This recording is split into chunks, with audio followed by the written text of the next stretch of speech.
வேதாத்திரி மகரிஷி பெரிய மகான். அவரை கம்பேர் பண்ணும்போது நான் அவரோட ரொம்ப சின்ன பையன் தான், சின்னவன் தான். பெரிய மகான், அவரை பத்தி நாம் ஒன்றும் சொல்ல முடியாது. பெரிய மகான் மகரிஷின்னு சொல்றாங்க. மகரிஷி வேதாத்திரி மகரிஷி. இன்டர்நேஷனல் லெவல்ல விவிஐபி உலக நிறுவனத்துல, தட் இஸ் ஐக்கிய நாடுகள் சபையிலலாம் போய் பேசியிருக்காரு. உலக சமாதானத்தை பத்தி பேசியிருக்காரு. உலகத்துல போரே வேண்டாம், மிலிட்ரிஸே வேண்டாம்லாம் பேசியிருக்காரு. ஐக்கிய நாடுகள் சபையில போய் பேசுறது சாதாரணமான விஷயம் இல்லை, போய் பேசியிருக்கிறாரு. பெரிய மகான் தான், தவறு கிடையாது. அவரை நான் வந்து கிரிட்டிசைஸ் பண்ணவோ, அவர் வந்து நான் ஓவர்டேக் பண்ணவோ இல்லை. தயவுசெய்து அந்த அவருடைய வாழ்க்கை வளமுடன் சிஸ்டத்துல இருக்கிற அந்த நபர்கள், அந்த அன்பர்கள் யாரும் வந்து என் மேல கோச்சிக்க வேண்டாம், வருத்தப்பட வேண்டாம். உண்மைய விஷயத்த சொல்றோம். அவர் சொன்னது எல்லாமே கரெக்ட், அவரு எதுவும் தப்பு கிடையாது. ஆனா கர்மா இங்க எங்க வேலை செய்யுதுன்னு சொல்ல வரேன் நான். அவர்கிட்ட அந்த பயிற்சி எடுத்த ஒரு ஆசிரியர், அவர் வந்து ஆசிரியர் லெவலில் இருக்கிறவர், சாதாரண லெவல் கிடையாது. அதில் நிறைய பிரிவுகள் இருக்கு இல்லையா, ஸ்டூடெண்ட்ஸு, அந்த கிரேட் 1 கிரேட் 2 அது மாதிரி ஆசிரியர்கள் மேலே மேலே இருக்காங்க இல்லையா, அந்த மாதிரி ஒரு ஆசிரியர் அவர், ஹை லெவல் ஆசிரியர். அந்த பயிற்சியை, எளிய முறை காய்கல்ப பயிற்சி சொல்லிக்கக்கூடிய ஆசிரியர் அவர். நான் சொல்றது 27 இயர்ஸ் பேக், இப்போ இல்லை, 27 இயர்ஸ் பேக், 1998. அவர் ஆசிரியர். அவர் ஒரு நாள் ஏதோ ஒரு வகையில வரார், நான் சொல்றேன் பின்னாடி சொல்றேன். ஏதோ ஒரு வகையில வரார். என்ன விஷயம் அப்படின்னு சொல்லி சொன்னா, அவருக்கு வந்து தலைவலி வரும், எப்பனாலும் தலைவலி வரும், எப்பனாலும் தலைவலி வரும், வந்தா சீக்கிரத்துல போகாது. தலைவலி வரும். அந்த தலைவலி வந்து எந்த விதத்திலையும் போகாது. இது எப்போ ஆரம்பிச்சது அப்படின்னு சொன்னா, இந்த வேதாத்திரி மகரிஷியுடைய அந்த எளிய முறை காய்கல்ப குண்டலினி பயிற்சி ஃபாலோ பண்ண பிறகு வந்தது. இந்த பயிற்சி பண்ண பிறகு வந்தது. அப்புறம் அதுக்கு பிறகு இந்த வழி வந்தது. இவரை மாதிரி எத்தனையோ பேர் அந்த கிளாஸ்ல அட்டன் பண்ணிக்கிறாங்க, எல்லாரும் செய்யறாங்க. அவங்களுக்கு பிரச்சனை இருக்கு, இல்லாம இருக்கு. ஆனா இவருக்கு மட்டும் அந்த பிரச்சனை போவே இல்லை. எங்கெங்கயோ பாக்குறாரு, என்ன பண்ணி பாக்குறாரு. இவருக்கு மேல இருக்கிறவங்ககிட்ட எல்லாத்தையும் கேட்கிறாரு, இவர் கீழே இருக்கிறவங்ககிட்ட கேட்கிறாரு, சக ஆசிரியர்கள்ட்ட கேட்கிறாரு. எங்கே போயும் ஒர்க் அவுட் ஆகல, தலைவலியே தீரல. அப்புறம் அப்ப மகரிஷி ஐயா இருக்காங்க, ஆடியாறு போயிருக்காரு. ஆடியாறுல போயிட்டு மகரிஷி ஐயா இருக்கும்போது அவர்கிட்டயே போய் சொல்லி இருக்கிறார், இந்த மாதிரி விஷயம், நான் இந்த மாதிரி அமைப்பில் இருக்கேன். சென்னை நங்கநல்லூர் அவர், சென்னை நங்கநல்லூர் அவர். நான் இந்த மாதிரி அமைப்பில் இருக்கேன், இந்த மாதிரி ஆசிரியராக இருக்கேன், நான் நிறைய பேருக்கு தீட்சை கொடுத்துருக்கேன், நான் நிறைய பேருக்கு பயிற்சி கொடுத்துருக்கேன். ஆனால் எனக்கு இந்த பிரச்சனைக்கு எங்கேயுமே போகலை அப்படின்னு சொல்லிட்டு, சாந்தி தவங்கள்லாம் கரெக்டாக பண்ணுறீங்களான்னு கேட்டாராம். அதெல்லாம் கரெக்டாக பண்ணுறேன், எந்த முறையும் தவறு இல்லை, நான் கரெக்டாக தான் பண்ணுறேன், சாந்தி தவங்கள்லாம் கூட கரெக்டாக டெய்லி கரெக்டாக பண்ணுறேன் அப்படின்னு சொல்லியிருக்கேன். அவரும் வந்து அங்கே கிட்டத்தட்ட ஒரு 15 நாள் அங்கே தங்க வச்சு, மகரிஷி அவர்கள் வந்து 15 நாள் அங்கே தங்க வச்சு அவரும் அதை இறக்கி இருக்கிறார், குண்டனை இறக்கி இருக்கிறாரு. இறக்கி இறங்கவே இல்லை. அப்ப அவர் சொன்னாராம், ஐயா நான் வந்து நானும் என்னென்னமோ பண்ணி பார்த்தேன், 15 நாள் உங்களை நான் ஆடியால தங்க வச்சு நானும் இறக்கி பார்த்தேன், இறங்கவே இல்லை, குண்டனை இறக்கவே முடியல, எனக்கும் முடியலப்பா, என்னாலையும் முடியல, எனக்கும் தெரியலன்ட்டாராம். இதுதான் உண்மை, இது நடந்த உண்மை, இது உண்மையிலே நடந்த நிகழ்ச்சி. எனக்கும் முடியல, நானும் என்னவோ பண்ணி பார்த்தேன், என்னால முடியல. யாரு சொல்றாங்க? ஐயா வேதாத்திரி மகரிஷி ஐயா சொல்றாங்க. எங்க சொல்றாங்க? ஆடியார்ல சொல்றாங்க. யாரு? Founder of the science. அவர் தான் இந்த அகத்தவம் அப்படின்றதும் எளிய முறை காய்கல்ப பயிற்சி, குண்டனி பயிற்சியை அதை பயிற்சி உருவாக்கி அதை சொல்லி கொடுத்து நிறைய உலகம் முழுசும் நிறைய ஆசிரியர்களை, மாணாக்கர்களை உருவாக்கி அதை கொண்டு வந்தவர். இன்னைக்கும் அந்த அமைப்பு இருக்கு, இன்னைக்கும் அந்த அமைப்பு இருக்கு. நிறைய லட்சக்கணக்கான அன்பர்கள் வந்து சகோதர சகோதரிகள் அது இருக்காங்க, இன்னைக்கு நிறைய பயிற்சி பண்ணிட்டு இருக்காங்க. அப்படி இருந்தும் அவரால் முடியல. இது எதை காட்டுகிறது? மகரிஷி வேதாத்திரிய மகரிஷி அவர்கள் வந்து இது தப்பா சொல்லி கொடுத்துட்டாங்க, தவறா சொல்லி கொடுத்துட்டாங்க, அதை இவங்க ஃபாலோ பண்ணி சஃபர் ஆகுறாங்க அப்படின்னு நம்ம சொல்லக்கூடாது, தவறு. வேதாத்திரி மகரிஷி சொல்லி கொடுத்தது கரெக்ட், கரெக்ட், பர்ஃபெக்ட்லி கரெக்ட். அந்த மகானை நம்ம வந்து குறை சொல்ல முடியாது, அந்த மகானை நம்ம குறை சொல்ல முடியாது. அதை குறை சொல்வதற்கான தகுதி நமக்கு இல்லை.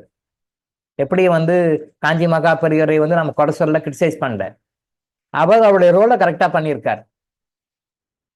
அவர் தவறா சொல்ல நம்ம சொல்லக்கூடாதுன்னு சொன்னோமோ அதே மாதிரி வேதாத்திரி மகரிஷி அவர்களும் அவர் கரெக்டா அவர் ரோலை அவர் கரெக்டா பண்ணிட்டாரு, செஞ்சிட்டாரு. ஆனால் சம்பந்தப்பட்ட இந்த நபருடைய கர்மா ஏதோ பிராக்டிஸ் பண்ணும்போது ஒரு சின்ன தப்பு பண்ணிடுச்சு, அது ரெக்டிஃபை ஆக முடியல, ரெக்டிஃபை வெளியே வர முடியல, அவரால் ரெக்டிஃபை வெளியே வர முடியல. எங்கெங்கோ போய் பார்த்தாரு, முடியல. கடைசியில மகரிஷியாலேயே குணப்படுத்த முடியவில்லை. இதுதான் கர்மா. அப்போ வேதாத்திரி மகரிஷி தப்பா சொல்லி கொடுக்கல, கரெக்டா தான் சொல்லி கொடுத்துருக்காரு. பட் அந்த கர்மா என்ன பண்ணும், ஏதாவது ஒரு வகையில போய் தப்பா பண்ணுச்சு, அந்த வெளியே வர முடியாத மாதிரி பண்ணி விட்டு. இவரு எங்கெங்கயோ போய் பார்த்துருக்கிறாரு, நிறைய நாடியெல்லாம் பார்த்துக்கிறாரு, எங்கேயும் போய் கடைசியில ஒரு ஒரு அகத்திய நாடியில பார்த்துருக்கும் போது சொல்லிச்சு, அகத்திய நாடியில சொல்லியிருக்கு, உனக்கு இந்த கர்மாலாம் இருக்கு, இந்த கர்மா தீராத வரைக்கும் நீ என்ன பரிகாரம் பண்ணாலும் முடியாது, இந்த கர்மாவை நீ இப்படிதான் தீக்கணும் அப்படின்னு சொல்லிட்டு அந்த இதுல சென்னையில இளங்கோ அப்படின்னு ஒரு ஆத்மா இருப்பாரு. சென்னையில இளங்கோன்னு ஒரு ஆத்மா இருப்பாரு. அந்த ஆத்மா போய் பாரு, அப்பதான் உனக்கு முடிவு கிடைக்கும்னு அந்த இதுல வந்திருக்கு பாருங்க. சென்னையில இளங்கோன்னு ஒரு சித்த மருத்துவர், இளங்கோ அப்படின்ற ஒரு சித்த மருத்துவர் இருப்பாரு, நான் போய் பாருன்னு மட்டும் வந்துச்சு, அவ்வளவுதான். நாடியில வந்திருக்கு. இப்ப இளங்கோன்னு சென்னையில சித்த மருத்துவர் எப்படி கண்டுபிடிப்பாரு அவர்? 1998 எப்படி கண்டுபிடிப்பாரு அவர்? அப்ப டெலிஃபோன் டைரக்ட்லாம் எடுத்து பார்த்து ஆயிரக்கணக்கான இளங்கோக்கு இருக்காங்க. அப்புறம் திரும்பவும் போய் கேட்டிருக்காரு. அப்ப டி நகர்னு வந்திருக்கு, சென்னையில டி நகர்னு வந்திருக்கு. திருப்பி செகண்ட் டைம் போய் கன்ஃபார்ம் பண்ணிக்கிறாரு. அப்ப சென்னை டி நகர்னு எடுத்தா ஏகப்பட்ட இளங்கோ வருது, எந்த நம்பர்னு தெரியாது. அப்ப என்னுடைய கிளினிக் வந்து ரங்கநாத ஸ்ட்ரீட்ல இருக்கு. கிளினிக்ல வந்து 4 போன் இருக்கும், லேண்ட்லைன் போன். பட் 4 போனும் என்னுடைய பர்சனல் நேம்ல இல்லை, கிளினிக் நேம்ல இருந்திருக்கு. அப்ப கிளினிக் நேம் வந்து ஜாய் நேச்சுரோபதி கிளினிக் இருக்கும். அப்ப 1998 கிளினிக் பேர் வந்து ஜாய் நேச்சுரோபதி கிளினிக்னு. அப்ப ஜாய் நேச்சுரோபதி கிளினிக் போது டாக்டர் இளங்கோவுக்கு அதுக்கும் சம்மந்தமே இல்லை. ஆனா அந்த நம்பரை பார்த்து இது யாரோ நம்பர்னு விட்டுட்டுக்கிறாரு, டைரக்ட்ல பாத்துக்கிறாரு. டெலிஃபோன் டைரக்ட் அப்பெல்லாம் பெருசா இருக்கும், அவ்வளவு பெருசு இருக்கும், 2 வால்யூம் 3 வால்யூம் இருக்கும். அப்ப டி நகர்ல பார்த்தா ஜாய் நேச்சுரோபதி யாரோ என்னவோ, ஏன் பர்சனல் நேம்ல போன் கனெக்ஷன், 4 போனுமே 4மே வந்து இதுதான் ஆபீஸ் கனெக்ஷன் தான். என்ன பண்றது, கண்டுபிடிக்க முடியல. அப்புறம் என்ன பண்ணிக்கிறாரு அவரு, பகவான கடவுளை வேண்டிக்கிட்டு டாக்டர் இளங்கோ டி நகர் சென்னை 17ன்னு சொல்லி ஒரு தபால் எழுதி போடுறாரு, ஒரு இமெயில் லெட்டர் எழுதுறாரு. Doctor Ilango D Nagar Chennai 17 போட்டுருவார். Head post ஆஃபீஸ்க்கு வந்திருக்கு. ஹெட் போஸ்ட் ஆஃபீஸ்ல வந்தோடனே ஹெட் போஸ்ட் ஆஃபீஸ்ல என்னோட பாக்ஸ் ஒன்று இருக்கும், ஜாய் நேச்சுரோபதி கிளினிக்னு ஒரு பாக்ஸ், டாக்டர் இளங்கோன்னு ஒரு பாக்ஸ். அப்புறம் நிறைய லெட்டர்ஸ் வரும், வேர்ல்டு ஃபுல்லா வரும், இந்தியா ஃபுல்லா நிறைய லெட்டர்ஸ் வரும், அக்குமுலேஷன் ஆஃப் லெட்டர்ஸ் நிறைய இருக்கும்.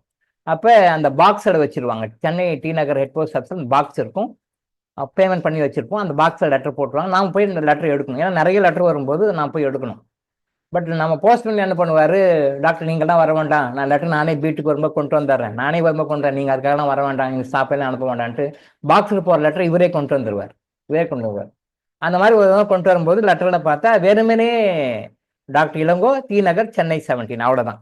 அது சென்னை டி நகர் ஹெட் போஸ்ட் ஆஃபீஸ் போயிட்டு அங்கே போனோடனே டாக்டர் இளங்கோன்னா அங்கே டாக்டர் இளங்கோன்னு தெரியும், ஏன்னா நிறைய லெட்டர் வர்றது எனக்கு தான் வரும். அந்த ஹெட் போஸ்ட் ஆஃபீஸ்ல நிறைய பாக்ஸ், கிட்டத்தட்ட 200 பாக்ஸ் இருக்கும். அத்தனை பாக்ஸ் நிறைய லெட்டர் வர்றது எனக்கு தான் வரும், நிறைய லெட்டர் வரும்.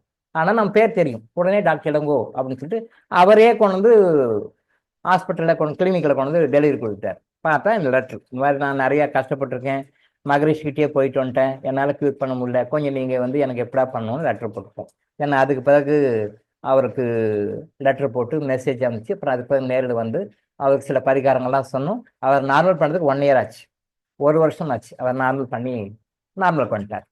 சுத்தமா அந்த பிரச்சனை எல்லாம் சரியா இல்லை. அப்ப நல்லா பார்த்துக்கோங்க, வேதாத்திரி மகர்ஷியாலேயே ஆடியார்ல போய் 15 நாள் தங்கியிருந்து அங்கே பண்ண முடியாத ஒரு விஷயம் டாக்டர் இளங்கோ பண்ணாரு அப்படின்னா, இங்க பெருமை டாக்டர் இளங்கோ கிடையாது.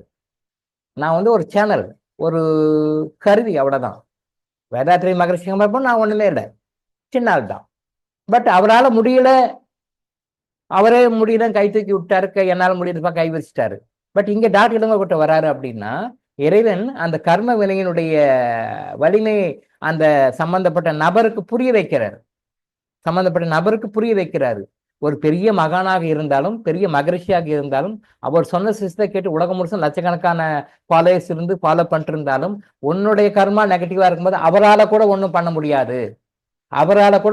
முடியாது, உன்னுடைய கர்மாவை நீ தான் சரி பண்ணணுன்ற லெசனை வந்து அதை கற்றுக் கொடுக்குறாரு. அவர் அந்த லெசனை கத்துக்கிறார். ஆமா சார் கத்துக்கிறார், அதை நம்ம கற்றுக் கொடுக்குறோம். டாக்டர் இளங்கோ கற்றுக் கொடுக்குறதுனால அந்த டாக்டர் இளங்கோ கிட்ட போக வைக்கிற மாதிரி அந்த வேதாத்திரி மகரிஷிக்கு அப்படி ஒரு சூழ்நிலைக்கு உருவாக்கி வேதாத்திரி மகரிஷிக்கு அப்படி ஒரு நிலைமையை உருவாக்கி வெளியே அனுப்புறாரு. அவர் வெளியே வந்து தேடி பார்த்து கடைசியா டாக்டர் இளங்க கூட்டு வர்றாரு, கத்துக்கிறாரு. இங்க டாக்டர் இளங்க ஒஸ்தியா, வேதாத்திரி மகரிஷி பெரியாளா அப்படிலாம் ஒண்ணும் கிடையாது. அவரோட சின்னவன் தான் நான். ஆனா அந்த செய்ய வேண்டிய வேலையை கர்மாவுடைய வலிமையை அந்த சம்பந்தப்பட்ட நபர் உணர்ந்து கொள்ள வேண்டும் என்ற காரணத்தினால் உணர்த்தி அதை டாக்டர் இளங்க கொண்டு வந்து விட்டுறாங்க. இது எல்லா கிரெடிட்ஸும் கடவுளுக்கு தான் போகும். இங்க வேதாத்திரி மகரிஷி வந்து தாழ்ந்தவர் அப்படி கிடையாது. டாக்டர் இளங்க உயர்ந்தவர் அப்படிலாம் கிடையாது. 100% கிடையாது. அவர் பெரியவர் தான். நான் சின்னவன் தான். அப்போ இதுல இருந்து நம்ம என்ன தெரிஞ்சுக்கிறோம்? கர்மா இல்லைன்னா ஒன்னும் வேலைக்காகாது. நீங்க யாருக்கிட்ட போனாலும் எங்க போனாலும் உங்க கர்மா தான் உங்களுடைய சந்தோஷத்தை துக்கத்தை நிர்ணயிக்கிறது புரிஞ்சுக்கோ. கர்மா தான். இதை தவிர வேற எங்க போனாலும் யார்கிட்ட போனாலும் எப்பேற்பட்ட தெய்வத்துக்கிட்ட போனாலும் எப்பேற்பட்ட மகான் கிட்ட போனாலும் எப்பேற்பட்ட குரு கிட்ட போனாலும் எப்பேற்பட்ட முனிவர்கிட்ட போனாலும் எப்பேற்பட்ட சித்தர்களிடம் போனாலும் யார்கிட்ட போனாலும் அதை டிசைட் பண்ணி ஃபைன் டியூன் பண்றது உங்களுடைய கர்மா தான். நல்ல கர்மாவோ கெட்ட கர்மா உங்களுடைய கர்மா தான் அப்படின்ற விஷயத்தை நீங்க புரிஞ்சுக்கோங்க. இந்த கர்மாவை எப்படி ஃபைன் டியூன் பண்றது அப்படின்ற டெக்னிக்கை இறைவன் சித்தர்கள் மூலமாக சொல்றாரு. சித்தர்கள் சொல்றதை நாம உங்களுக்கு சொல்லிக் கொடுக்குறோம். இறைவன் கிட்ட தான் வருது. இறைவன் கிட்ட இருந்து நான் சொல்லி கொடுக்குறேன். எனக்கும் உங்களுக்கும் மத்தியில இருக்கிறது சித்தர்கள் இருக்காங்க. இறைவன் சித்தர்களுக்கு சொல்லி சித்தர்கள் வழிகாட்டுறாங்க. இறைவன் இப்படி சொல்றாரு, இதை செய்யுங்க. இறைவன் இப்படி சொல்றாரு, இதை செய்யுங்க அப்படின்னு சொல்லி சொல்றாங்க. ஸோ கூட்டி கழிச்சு எங்க போனாலும் எங்க நிக்கிறோம்? கர்மால நிக்கிறோம். ஆரிய கூத்தாடினாலும் தாண்டவ கோணி, காரியத்தில் கண்மையடா தாண்டவ கோணி. ஸோ காரியத்தை கண் வைக்கணும், கர்மால தான் கண் வைக்கணும். இந்த கர்மா மட்டும்தான் உங்களை சரியான நிலைக்கு கொண்டு போகும் ஒழிய கர்மாவை தவிர நீங்க வேற எதுவும் உங்களை கொண்டு போகாது அப்படின்ற விஷயத்துக்காக ஒரு 2 இன்சிடென்ட் சொன்னேன். காஞ்சி மகா பெரியவர்கள் இன்சிடென்ட் சொன்னேன், வேதாத்திரி மகரிஷி அவர்களுடைய இன்சிடென்ட் சொன்னேன். 2 இன்சிடென்ட்டுமே எதை காட்டுகிறது? கர்மாவை தான் உங்களை ஒரு செகண்டும் இயக்க வைக்கிறது. அந்த கர்மாவையும் நீங்க ஃபைன் டியூன் பண்ணி கரெக்ட் பண்ணணும். அதுதான் சரியான முறை. கர்மாவை ஹேண்டில் பண்றது தான் உங்களுக்கு முக்கியமான விஷயம். கர்மா இருந்தா உங்களுக்கு எல்லாமே கிடைக்கும். எல்லா தெய்வங்களுடைய ஆசீர்வாதம் கிடைக்கும், எல்லா மகான்களுடைய ஆசீர்வாதம் கிடைக்கும், எல்லா முனிகளுடைய ஆசீர்வாதம் கிடைக்கும். கர்மா இல்லைன்னா யாருடைய ஆசீர்வாதம் கிடைக்காது, கஷ்டப்பட வேண்டியதுதான். அவங்கெல்லாம் வழி காட்டுவாங்க. அந்த காட்டுக்கின்ற வழியை கெட்டியா பிடிச்சிக்கிட்டு கடை தேர வேண்டியது நம்முடைய வேலை அப்படின்னு புரிஞ்சுக்கோங்க.